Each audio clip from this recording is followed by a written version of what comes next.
When I became a full-time mom, I expected to miss a lot of things about my career.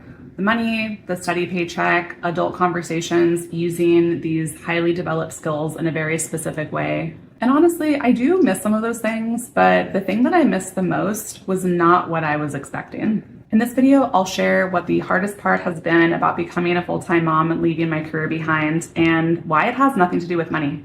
So I used to think that working was just something that one does. A job, a career, a paycheck. And I always had an answer when someone would ask me, hey, what do you do? And what's interesting about that question is that I think it's actually a question of who are you as an actual person? So for me, that was strategic sourcing, procurement, and people could probably make reasonable assumptions about me. Like I'm analytical, I'm competent, maybe I know how to negotiate contracts. Sometimes the assumptions were wrong, but they were still assumptions. And most importantly, I was working at big companies, so there is a path. You work this hard, you do these projects, you get more visibility, and you move up to the next level.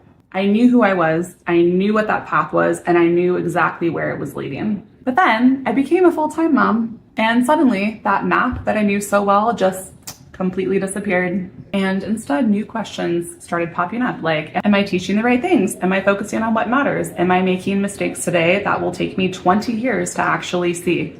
And unlike work, there are no promotions, there's no roadmap, there's no performance reviews, and the feedback loop is super scarily long. And when someone says that they're a mom, that could mean literally 1,000 different things because mom is not a job title. It's just a category, and in that category are thousands of permutations of how you show up for your kids, what your values and your beliefs are. And I think that's when I realized that I didn't really miss the work, I really just missed the clarity. I missed having a clearly defined identity. I missed having clear assumptions that someone would make about me. I missed being easily recognized for my value. Work told me exactly who I was, but motherhood asked me to figure that out every day for myself. So for me, one of the hardest parts about motherhood is not the workload, even though it is very heavy. It is really the identity shift.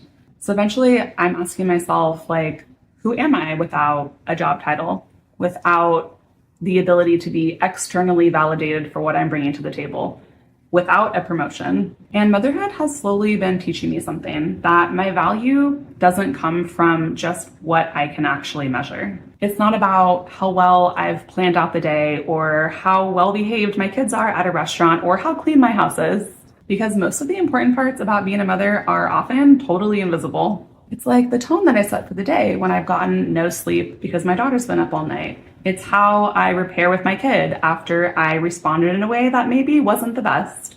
It's how safe my kids feel when they're around me, and all of the millions of tiny moments that I will never get credit for. So the thing I miss most about working wasn't the work at all, it's just knowing exactly who I was. And maybe the real work of motherhood isn't just in raising our children. Maybe it's working to become someone new entirely without anyone there to measure it.